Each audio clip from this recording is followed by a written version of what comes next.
હું જસ્મિતા, સ્વાગત છે તમારું જસ્મિતાસ કિચનમાં। ઉનાળાની આ ગરમીમાં જો બટેટાનું ઘાટું રસાવાળું, તીખું અને ચટપટું શાક મળી જાય, તેની સાથે કેરીનો રસ અને ગરમા ગરમ પૂરી, તો પછી પૂછશું।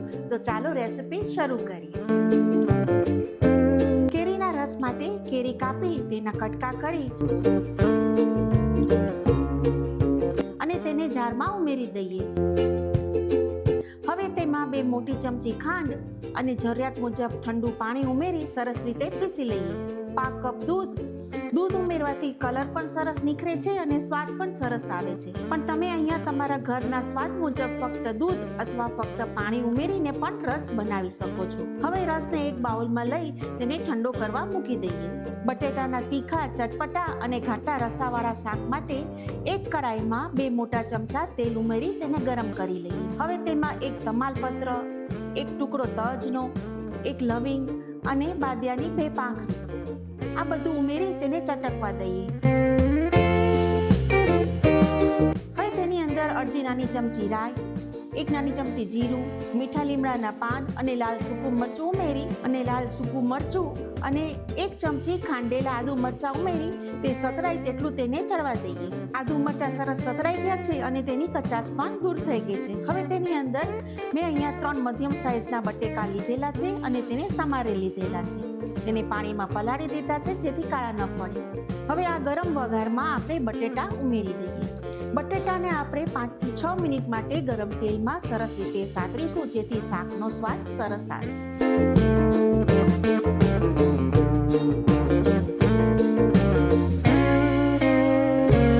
હવે તેમાં સ્વાદ પ્રમાણે મીઠું અને 1 નાની ચમચી તીખું મરચું ઉમેરી તેને હલાવી લઈએ। મેં અહીંયા રેશમ પટ્ટાનું તીખું મરચું લીધેલું છે।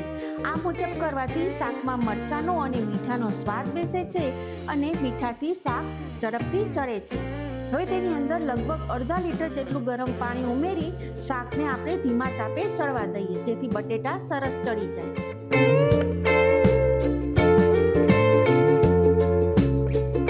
થોડી વાર પછી બટેટા જોઈએ તો સરસ રીતે ચડી ગયા છે, એટલે કે બટેટા 80% ચડી જાય એટલે તેની અંદર 1 કપ ખમણેલા ટમેટાનો રસ ઉમેરી દઈએ।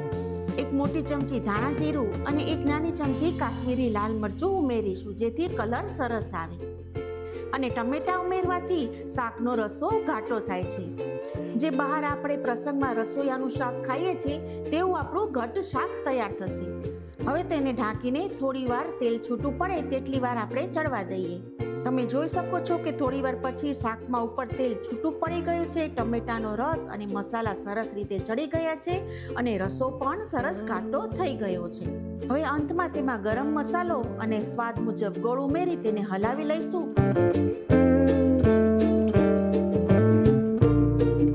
અને ગેસ બંધ કરી તેની અંદર લીંબુનો રસ ઉમેરી શાક પર કોથમરી ભભરાવી ગરમા ગરમ બટેટાનું ઘાટું રસાવાળું શાક ગરમ પૂરી સાથે આપણે સર્વ કરીશું।